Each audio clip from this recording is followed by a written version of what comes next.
Shalom, shalom, Israel. Barak Yahweh Bahashim, Yamakiak Yahweh Shai. Yamakiak Yahweh Shai is who the world ignorantly calls Jesus Christ.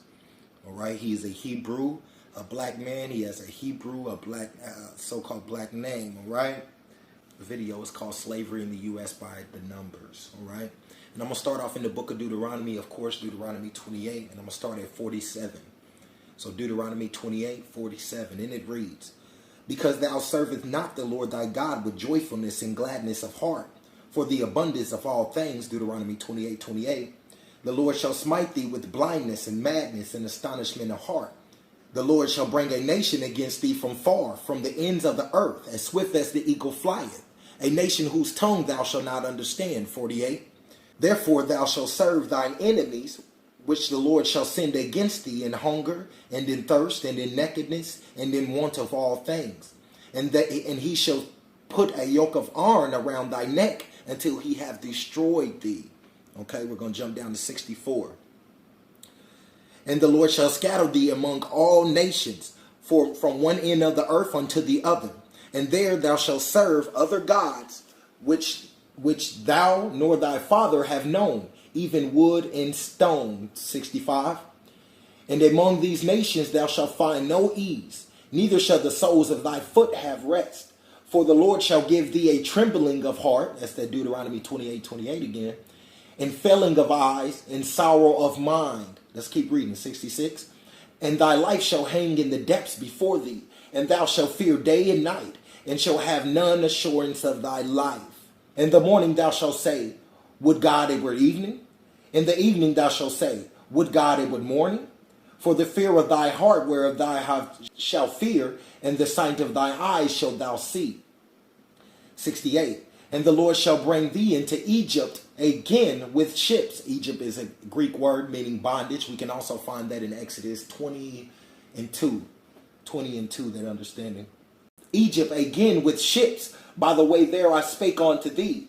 Thou shalt see it no more again. And you shall be sold unto your enemies for bondmen, slave men, and bondwomen, slave women. And no man shall buy you or retrieve in the Hebrew.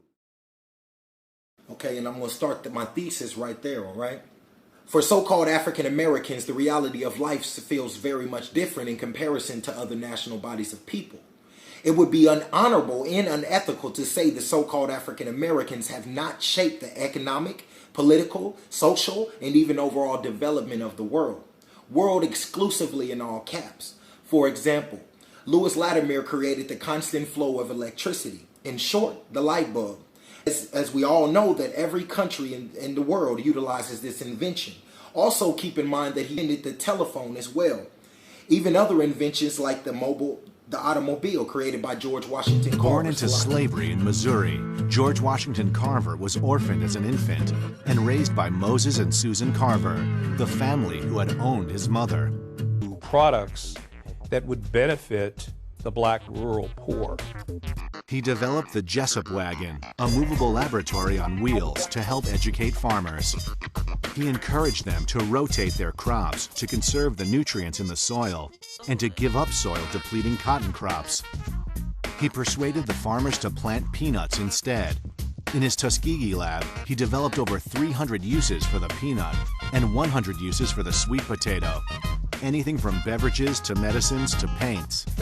Carver collaborated with Henry Ford in developing alternative fuels with soybeans. He also perfected a process for extracting rubber from the milk of the goldenrod plant.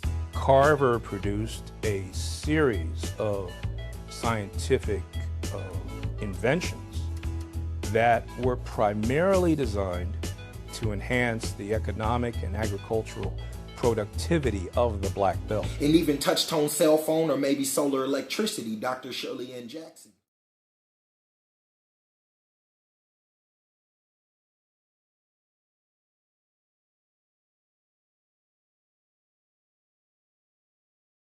Latest 2017 release of Lasik Eye Surgery utilized by millions up to date of unethical should now seem as an understatement. Now I'm going to jump back to Deuteronomy 28, 29 though, okay? Chapter 28, verse 29, all right?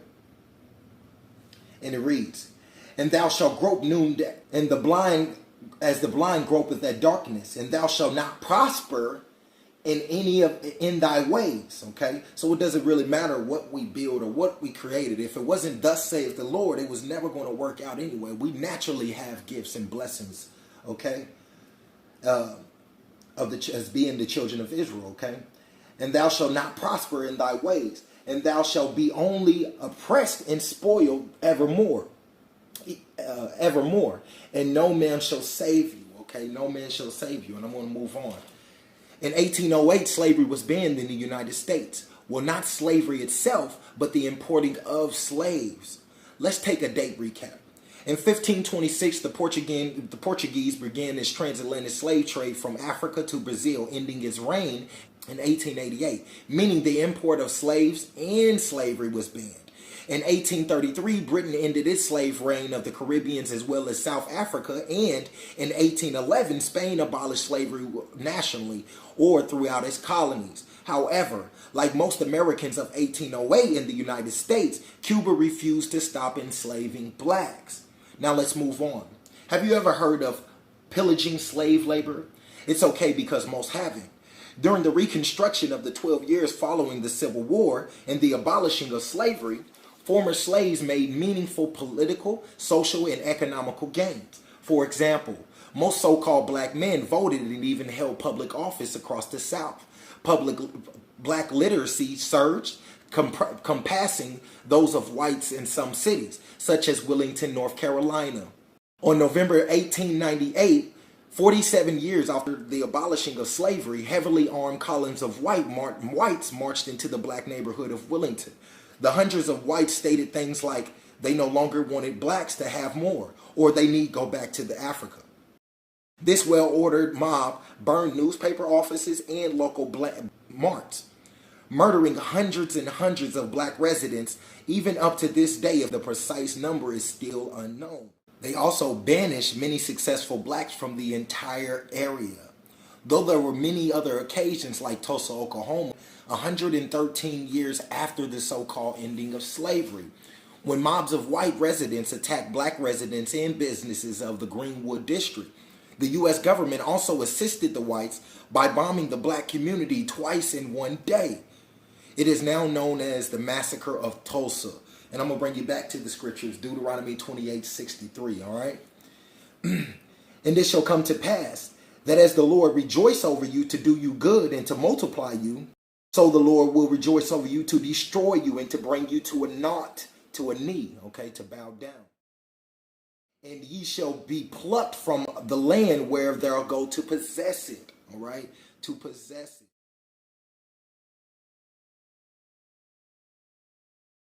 The institute and uplifting of black schools, churches, and social institutions had worldwide upset whites, even those who thought this transition to be good at first. The historian Eric Forner writes in his so-called masterwork on Reconstruction, black participation in public life after 1867 was the most radical development of Reconstruction years of the 19th century. But this was indeed short-lived yet again. As W.E.B. Du Bois wrote, the slave when free stood in the sun and then moved right back towards slavery. Mass incarceration means that we've got a very high rate of incarceration historically, comparatively. And the other thing is the rate of incarceration is so high, so socially concentrated, that we're no longer incarcerating the individual, but we're incarcerating whole social groups. The rate of incarceration now is about 5 times higher than it was historically. Historically it was 100 per 100,000, now it's about 500 per 100,000. If we look at prison, if we add jail to that, it's about 700 per 100,000. Nowhere in the world incarcerates as much as we do. We've seen extremely high rates of exposure to the criminal justice system for African American men with very low levels of schooling.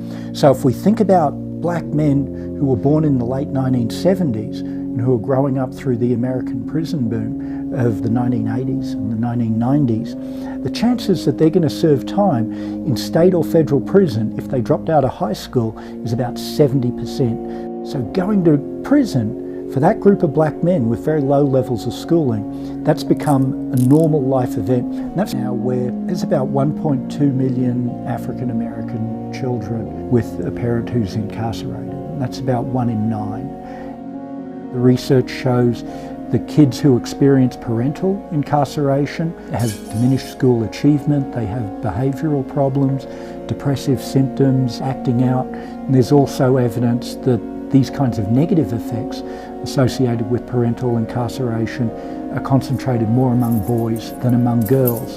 And there's a very real risk here that incarceration becomes an inherited trait. The underlying issue is we've chosen prison as a way to respond to that problem of crime. And there are a whole variety of ways that we could have chosen to respond to that problem of crime. We've chosen the response of the deprivation of liberty. And we've chosen the response of the deprivation of liberty for a historically aggrieved group whose liberty in the United States was never firmly established to begin with.